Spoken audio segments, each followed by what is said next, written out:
Hi everyone, my name is Tanmeet Kaur and I'm a student of Pearl Academy doing interaction design. Today I'm going to show you guys how to do this generative spiral art in processing.org. If you know basics of coding and processing, it's going to be super easy video for you to follow. Even if you don't, it's completely okay because the first time I did processing, everything just went above me.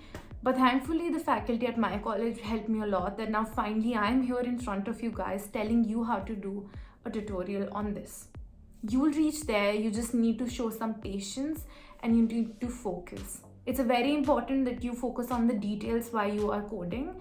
One little mistake can actually crash all your design. So without any further ado, let's get ahead into the video. Spirals, spirals, spirals. So one day I stumbled upon this poster by Saul Bass, the legendary designer of Vertigo, the Alfred Hitchcock movie.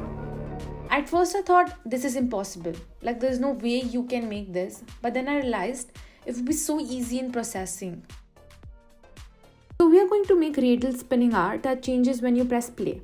It's going to create a new spiral never seen before, random every single time. But that sounds complex, right? Like there has to be a ton of code. Wrong. First, we need to draw a shape.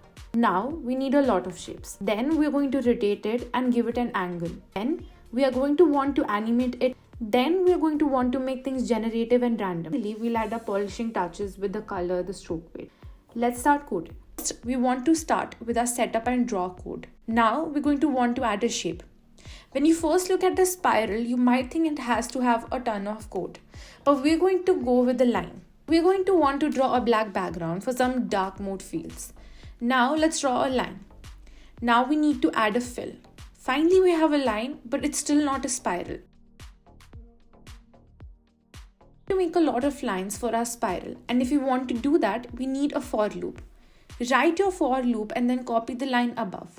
We have a bunch of lines, but they're still not spiral. We're going to want to change our position of X and Y and our lines. Let's start rotating an angle. First, we're going to want to be rotating our lines, so we need an angle. We just need to add rotate spirals. Yes. You can see now when I change the angles, we're getting in a multitude of completely different types of spirals. All by changing just one number. Crazy, right? Take lines and then add different strokes. There we go. Now that we have our spirals, let's add motion. My personal favorite way to make motion is to use sine waves. We can just plug it in and get an infinite looping animation. It is moving, but it seems like it's like moving like a turtle. I'm going to throw one in a mouse even that will control the actual sine wave. This impacting the actual spiral shape. Let multiply a wave times our new remapped mouse X.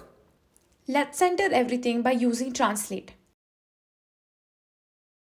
Finally, an infinitely looping animation. You might think it's going to take a long time to make one of these things, but it literally just took me under 1 hour. As long as you have the building blocks, you can make almost everything. We're going to want to make things completely generative and random every single time you press play. Add a random color fill that we just get a new color every time. Let's make random stroke and random stroke size and then replace the old variable so that they are generating. Now let's up our frame rate to 1000 and smooth it out. And I'm also going to add a random angle so that we can go ahead and have a different spiral every time. There it is. We have an infinitely looping generative spiral animation.